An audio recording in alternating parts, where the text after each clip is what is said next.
You know, few foods are as versatile or satisfying as noodles. Whether it's pasta, ramen, vermicelli, or lo mein, the mighty noodle is at home in almost every country in the world. In Milk Street's new book, Noodles, we travel all over the world celebrating the noodle. I recently talked with Milk Street's culinary director, Wes Martin, as he cooked up his favorite dish. This is a recipe called rigatoni with Roman broccoli sauce. And it's very, very interesting. It's delicious and rich. And I've had a few of my coworkers whose kids love this pasta. So the whole family will enjoy this one for sure. You had me at kids because it is so hard to get my kids to eat, although they do like broccoli. So tell us, how do we get started? All right. Well, when you buy broccoli in the store, of course, you can get the broccoli crowns, but a lot of times it'll have some of the stem on there. Well, we're going to use that as the base of our sauce. Oh. So when you get the broccoli to prep it, you can peel, if they're really woody hard stems, use a peeler and peel them down. But otherwise, just chop that stem off until you get the nice broccoli florets. Okay. Now these stems, I take them, I have a big pot of water boiling. I throw them in the water and cook them for about 10 minutes. Okay. So they get nice and soft. Now we're going to build the sauce with the broccoli stems being the base. Now, of course, broccoli can turn that yucky color of green if it's cooked. Broccoli soups, sometimes get that gray color. Yeah. So to prevent that, we're throwing in a little handful of baby spinach. And just for a second, right into the water with the broccoli stems. And that is going to keep our sauce bright green, add a little more flavor and a little more sustenance to the sauce. And that's kids and adults alike, is seeing that it's not a yucky color, right? Yeah, no, it'll stay. I call this Shrek pasta. It stays nice and green. So now what I want to do is take out the broccoli stems that we cooked. They were in there for about 10 minutes, along with that spinach, which only takes 15 or 20 seconds. Throw all of that into a blender jar. Now, the florets themselves, they need, of course, a little bit of cooking. So those go into the water for just 2 or 3 minutes. So we can throw those in while we're making the sauce. Okay. So now into the blender jar, rather than making another pot dirty and making another big sloppy sauce all over the counter, this all happens in a blender, which is beautiful. I love that. Adding a little bit of butter to this, that's going to add nice richness and thickness. Some capers. That, broccoli is really delicious, but it has a very kind of muted flavor. So we want to add bright notes to that. Capers are perfect for that. Of course, got to have a little bit of garlic, some fresh garlic in there, a hit of heat, just a pinch of chili flakes. Leave them out if you're making this for the kids. Okay. And then lemon zest. The lemon zest is going to really brighten up this sauce. And so it's got a lot of dimensions to it. It's not just kind of like, a broccoli soup, delicious, hearty, like comfort food, but a one-note dish. This has got a lot of different flavors, and it makes a beautiful pasta sauce. Yeah. So lemon zest right into the blender.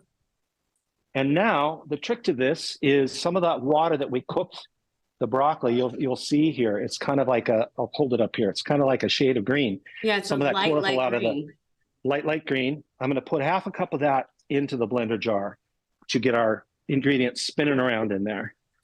So also just a pinch of salt. We're putting some cheese in later, so that'll also add some nice salinity. Okay. Pardon the noise. Here we go. Here we go. And that's it. That's the sauce. That's it. Yeah, I want to go home and make it immediately because you all make it that easy. But I also know there's so much research that goes into it. Tell me where Milk Street went for the best noodles. Well, we travel all over the world for every kind of cuisine. They've traveled to Vietnam, to Malaysia, to Korea, to Japan, to Italy. We couldn't do a noodle book without some Italian pasta. So they've been all over the world. They come back. And the beauty of my team here in the kitchen, we get to develop all these recipes, find ways to make things easier for you at home and to use ingredients that you're able to find, but still have the same experience that they had out there on the road. So what is another one of your favorite dishes in this book? I really love the Asian noodles. We actually have a recipe for homemade udon, which is really fun. If your kids like to cook, that's also a great one to get them involved because you make a very sturdy dough, wheat flour dough, and the way traditionally that udon dough is worked, it's stomped on. So you put the dough into a plastic bag, 2 bags actually, just to be safe, throw it down on the floor, put your socks on and stomp on it. And the process, you take it out of the bag and fold it a few times and keep putting it in the bag. The process works the gluten. So those udon noodles, when you cook them with a nice miso broth or with some mushrooms and chicken, are that chewy, wonderful, unctuous noodle that you might get in a takeout restaurant. All right, how do we finish Wonderful. up the sauce? All right, so I took the hot sauce right out of the blender. I have 12 ounces of rigatoni that I cooked. So the broccoli florets, we will throw those in there and a little bit of that pasta water that the pasta was cooking in. And then I want to add a nice salty cheese. This is pecorino, which of course is a sheep's milk cheese. It's a little sharper and a little saltier than Parmesan, and it works great here. It's delicious in the sauce. And then toss that around. And a little more lemon zest. This is a little bright blast note at the end. Lemon and broccoli are terrific together. And of course, there's garlic and capers in there. You're making my mouth water. Then we just toss this around until that pasta is well coated in the sauce. It'll thicken up. You can do this on the burner and turn it on low heat and just kind of get everything nice and hot and meld it together. And that is it. And I'll show you what this looks like. We'll plate some up. I literally, my mouth is watering just thinking about what that tastes like. While we were watching that, my good. stomach started growling, and thank goodness you didn't get to hear it because it's a little embarrassing when that happens. It happens a lot on this show, though, just FYI. Listen, Wes is actually sharing his recipe for that delicious-looking pasta. You can go to our website. If you can't wait, though, you can just text the word recipe to 206-448-4545, and we'll have it to you like, boom. Seconds. And then you can make it for dinner tonight, and it's so good. So we actually really enjoyed looking through this new cookbook, Noodles. Yeah. And when we stopped drooling and our stomachs stopped growling, producer Susie, she decided to try out a few of those dishes. And one of them we chose was the Cambodian-inspired Thai noodle salad. Yeah. It looked easy. Okay. We could do this. And it seemed refreshing, this. right? And we wanted to make lunch for everybody. So I will say this made a lot more than I thought. It made this whole bowl. Oh, wow. And now we're going to do it all over again. So, but it is easy, so I like that. Okay. So we just cooked off these vermicelli noodles. These are a rice noodle, and they cook really quickly. And the thing, different than pasta, where you never rinse your pasta because you still want that the gluten and the starch.